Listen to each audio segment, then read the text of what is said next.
तो प्यारे विद्यार्थियों नमस्कार, स्वागत है आप सबका एक और नए वीडियो में।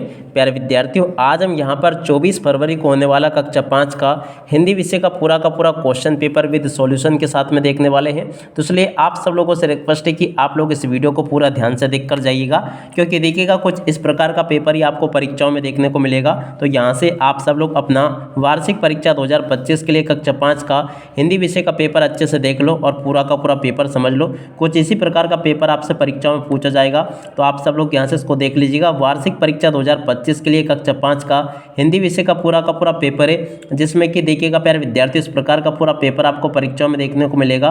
परीक्षा के लिए आपको 2.5 घंटे का समय दिया जाएगा और देखो पूर्णांक आपका 60 अंकों का होगा। तो आप सब लोग यहाँ से इस क्वेश्चन पेपर को अच्छी प्रकार से देख लो और पूरा का पूरा पेपर समझ लो, ताकि आप सब लोग अपनी परीक्षाओं में इसको हल करके पूरे अंक प्राप्त कर सको। तो देखिएगा इस प्रकार का पूरा पेपर होगा, आप सब लोग यहाँ से इसको अच्छे से देख लीजिएगा और पूरा का पूरा पेपर समझ लें। देखो यहाँ पर आपको पेपर परीक्षाओं में इस प्रकार से पूछा जाएगा। अब चलो हम एक एक क्वेश्चन के आंसर को देखते हैं। तो देखो प्यारे बच्चों, यहाँ पर मैं आपको बता दूं कि मेरे द्वारा आप सभी को कक्षा 5 के समस्त विषय के पेपर बताए जाएंगे। और अगर आप लोग चैनल को सब्सक्राइब कर लेते हो ना, तो चैनल को सब्सक्राइब करने से ये होगा कि जैसे मैं वीडियो डालूंगा ना, तो आप तक नोटिफिकेशन आ जाएगा। तो इसलिए जितने भी बच्चे इस वीडियो को देख रहे हैं, जल्दी से जल्दी अभी की अभी चैनल को सब्सक्राइब जरूर कर लें, क्योंकि एकमात्र इसी चैनल पर आप सबको वार्षिक बोर्ड परीक्षा की अच्छी प्रकार से तैयारी करवाई जाएगी। अब देखो हम एक एक क्वेश्चन के आंसर को देखते हैं।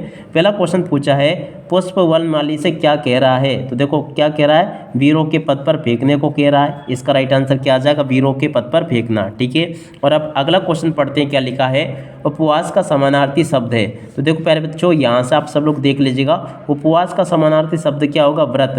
तो यहाँ से आपको व्रत लिख देना है। और उसके बाद में देखो अगला क्वेश्चन पढ़ते हैं। यहाँ पर क्वेश्चन दिया गया है, उज्जैन किस नदी पर स्थित है? तो देखो उज्जैन जो है ना, क्षिप्रा नदी पर स्थित है। यहाँ से आपको क्षिप्रा लिख देना है। यहाँ तक कि आपको अभी तक मैं 3 क्वेश्चन बता चुका हूँ, पहला, दूसरा और ये तीसरा हो गया। ठीक है, तो यहाँ तक कि इन क्वेश्चन के आंसर को आप लोग देख लो और अच्छे प्रकार से इसको पूरा समझ भी लो। यहाँ तक के सभी क्वेश्चन के आंसर मैंने आपको बता दिए। और उसके बाद में देखो प्रश्न नंबर 4, तीव्र का विलोम शब्द क्या होगा? तो देखो तीव्र का विलोम शब्द क्या होगा, मंद। यहाँ से आपको मंद लिख देना है। ठीक है, तो देख सकते हैं इस प्रकार से मैंने आपको सभी क्वेश्चन के आंसर बता दिए। पहले का राइट आंसर सी होगा, दूसरे का बी आ जाएगा, तीसरे का भी आपका डी आ जाएगा, और चौथे का सी होगा, और पांचवें का आपका ए आ जाएगा। ठीक है, आप सब लोग इस प्रकार से इन क्वेश्चन के आंसर को देख लो। और उसके बाद में देखो प्यारे बच्चों, यहाँ से आप सब लोग इन क्वेश्चन को भी देख लो। प्रश्न नंबर 6 में क्वेश्चन पूछा है, उदय सिंह के बिस्तर पर कौन सोया था? तो देखो चंदन सोया था। और अब अगला क्वेश्चन, नित्य व्यायाम करने से शरीर क्या होता है, स्वस्थ होता है। तो देखो यहाँ पर आपको स्वस्थ लिख लेना है। और उसके बाद में देखो प्रश्न नंबर 8, उज्जैन में लगने वाले कुंभ मेले को सिंहस्थ कहते हैं। तो देखो यहाँ पर आपको सिंहस्थ लिख लेना है। और उसके बाद में देखो आगे बढ़ते हैं। अगला क्वेश्चन लिखा है, पराजय शब्द में परा उपसर्ग है। तो देखो यहाँ पर आपको उपसर्ग लिख देना है।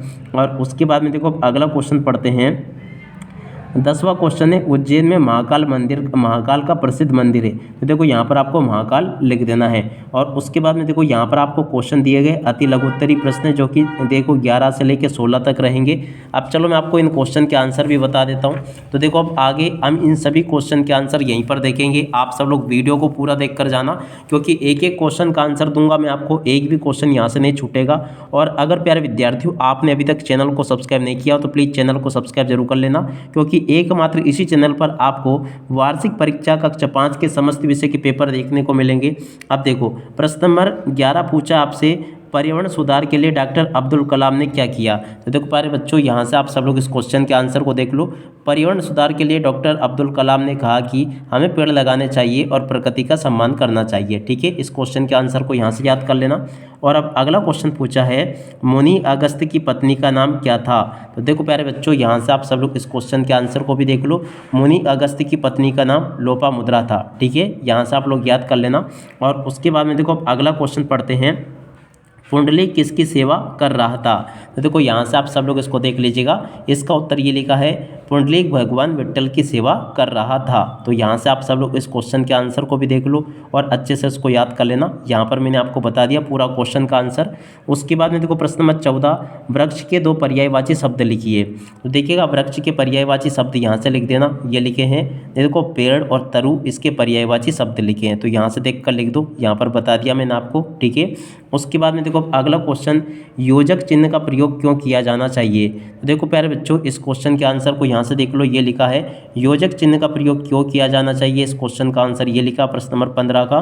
देखो अभी तक हम यहाँ तक के सभी क्वेश्चन और उन क्वेश्चन के आंसर देख चुके हैं। अब इसके बाद में देखो हम आगे प्रश्न नंबर 17, 18, 19, 20 के उत्तर और 21 के उत्तरों को देखेंगे। इसके साथ में प्रश्न नंबर 22 के उत्तर भी देखेंगे। तो आप सब लोग इन क्वेश्चन को पढ़ लेना, जैसे कि डॉक्टर भीमराव अंबेडकर का जन्म कब और कहाँ पर हुआ। तो चलो सबसे पहले हम इन क्वेश्चन के आंसर को देखते, जानते और समझते हैं। एक एक क्वेश्चन के आंसर मैं आपको बताऊंगा। तो देखो प्रश्न नंबर 17 का उत्तर ये लिखा है कि डॉक्टर भीमराव अंबेडकर का जन्म 14 अप्रैल 1891 को मध्य प्रदेश के मऊनगर में हुआ। इसका राइट आंसर ये आ जाएगा। ठीक है, उसके बाद में देखो प्रश्न नंबर 18 पूछा था, महिलाओं की सभा में अंबेडकर जी ने क्या कहा। तो देखो इस क्वेश्चन के आंसर को यहाँ से देखकर लिख दो। ये पूरा का पूरा क्वेश्चन का आंसर बता दिया मैंने आपको, तो आप सब लोग इसको देख लेना और अच्छे से इसको याद भी कर लेना। ठीक है, और उसके बाद में देखो अगला क्वेश्चन, पंचमणि किस लिए प्रसिद्ध है। तो देखो प्यारे बच्चों, यहाँ से आप सब लोग इस क्वेश्चन के आंसर को भी देख लो कि पंचमणि किस लिए प्रसिद्ध है। यहाँ पर मैं आपको सभी क्वेश्चन के आंसर बताऊंगा, एक भी क्वेश्चन यहाँ से आपका मिस नहीं होगा। तो देखो प्यारे बच्चों, यहाँ से आप सब लोग इस क्वेश्चन के आंसर को देख लो, पंचमणि क्यों प्रसिद्ध है। इस क्वेश्चन का आंसर ये लिखा है, पूरा का पूरा देख लो और इसको अच्छी प्रकार से याद भी कर लेना। यहाँ तक का मैंने आपको इन सभी क्वेश्चन के आंसर बता दिए। उसके बाद में देखो अगला क्वेश्चन प्रश्न नंबर 20, विष दिए जाने के वाले दिन सुकरात ने अपने शिष्यों को क्या शिक्षा दी। प्रश्न नंबर 20 पूछा गया ना, तो यहाँ से आप सब लोग प्रश्न नंबर 20 के उत्तर को देख लो। ये आपका प्रश्न नंबर 20 का उत्तर लिखा है। टोटल यहाँ तक के सभी क्वेश्चन और उन क्वेश्चन के आंसर मैंने आपको बता दिए हैं। और उसके बाद में देखो आगे बढ़ते हैं, 21वां क्वेश्चन देखते हैं। 21वां क्वेश्चन पूछा है, अपने मामा जी की शादी में सम्मिलित होने के लिए इंदौर जाने हेतु प्रधान अध्यापक को महोदय को 5 दिन की छुट्टी के लिए एक आवेदन पत्र आपको लिखना है। ठीक है, ये भी मैं आपको बता देता हूँ। तो देखो आपको आवेदन पत्र इस प्रकार से लिखना होगा। ठीक है, यहाँ से आप लोग देख लो, ये पूरा का पूरा आवेदन पत्र है। ठीक है, इस प्रकार से आपको आवेदन पत्र कंप्लीट कर लेना है। और उसके बाद में देखो प्रश्न नंबर 22 पूछा है, परि और अन उपसर्ग लगाकर दो शब्द बनाइए। प्रश्न नंबर 22, तो देखो यहाँ से आप सब लोग प्रश्न नंबर 22 के उत्तर को देख लो। परि और अन उपसर्ग लगाकर दो शब्द यहाँ से बना ले और पूरा का पूरा इसको लिख भी ले। और देखो इस प्रकार से आपको बना देना, जैसे कि परिक्रम हो जाएगा, परिवर्त हो जाएगा और अनुचित हो जाएगा और अनवी हो जाएगा। इस प्रकार से इन क्वेश्चन के आंसर को देख लीजिएगा। और उसके बाद में चलो अब आगे बढ़ते हैं, अगले क्वेश्चन को देखते हैं। प्रश्न नंबर 23, मुझे तोड़ लेना वनमाली, उस पथ पर तुम देना फेंक, मातृभूमि पर शीश चढ़ाने जिस पथ जाए वीर अनेक। इसमें देखो यहाँ पर आपसे क्वेश्चन पूछे गए हैं, उपयुक्त पंक्तियाँ किस पाठ से ली गई है। तो देखो ये जो पाठ है ना, पुष्प की अभिलाषा से ली गई है। ठीक है ना, यहाँ से आपको पाठ का नाम लिख देना है। तो देखो प्यारे बच्चों, यहाँ पर आपको इसका पाठ का नाम लिख देना। पाठ का नाम क्या होगा, उपयुक्त पंक्तियाँ पुष्प की अभिलाषा पाठ से ली गई है। ठीक है, अगला क्वेश्चन पूछा है इसमें, इस कविता में कवि का नाम लिखिए। तो देखो इस कविता में जो कवि है ना, उनका नाम क्या, माखनलाल चतुर्वेदी, यहाँ से आपको लिख देना है। ठीक है, और अब अगला क्वेश्चन पढ़ते हैं, इन पंक्तियों का भावार्थ लिखिए। तो देखो इन पंक्तियों का भावार्थ ये लिखा है, भावार्थ थी, कवि अपने देश की रक्षा के लिए अपना सर्वस्व न्यौछावर करने को तैयार है। वे अपने देश के लिए अपना जीवन समर्पित करने के लिए तैयार है।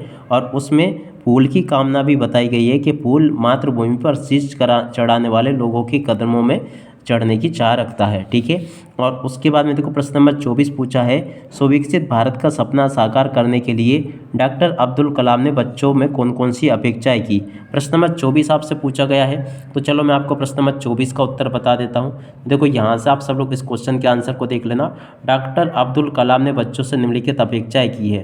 पहली अपेक्षा है, वे अपने लक्ष्य को प्राप्त करने के लिए कड़ी मेहनत करें। दूसरी, वे अपने सपनों को पूरा करने के लिए निरंतर प्रयास करें। तीसरी, वे अपने देश की तरक्की में योगदान दें। और अगली है, वे माता पिता और शिक्षकों का सम्मान करें। तो यहाँ से आप सब लोग इसको देख लेना। और उसके बाद में देखो प्रश्न नंबर 25, निम्नलिखित अपठित गद्यांश को पढ़कर आपको इन प्रश्नों के उत्तर लिखने हैं। पहला क्वेश्चन पूछा है, इत्र बनाने के लिए पेड़ के किस भाग का प्रयोग किया जाता है। तो देखो इसमें 5 क्वेश्चन आपसे पूछे गए हैं, आप लोग देख सकते हो यहाँ पर। और यहाँ पर मैं आपको सभी के सभी 5 क्वेश्चन के आंसर बता देता हूँ। देखो यहाँ से आप लोग नोट कर लेना। पहले क्वेश्चन का आंसर ये रहा, दूसरे का आंसर ये दिया गया है, और उसके अलावा देखो तीसरे का आंसर ये लिखा है, चौथे का आंसर आपको ये दिया गया, पाँचवें का आंसर ये लिखा है। ठीक है, उसके बाद में देखो अब अगला क्वेश्चन प्रश्न नंबर 26, मेरी माँ विषय पर एक अनुच्छेद आपको लिखना है। देखो मेरी माँ विषय पर एक अनुच्छेद आप लोग यहाँ से देख लेना, इस प्रकार से आप लोग कंप्लीट कर लेना, पूरा का पूरा मैंने बता दिया। ठीक है, ऐसे आप सब लोगों को इसको अच्छे प्रकार से कंप्लीट जरूर कर लेना है। ठीक है, यहाँ तक का पूरा मैं आपको बता चुका हूँ, तो ऐसे आप लोग देख ले इसको और अच्छे प्रकार से समझ भी लें। यहाँ तक का मैंने पूरा का पूरा आपको अच्छे प्रकार से बता दिया है।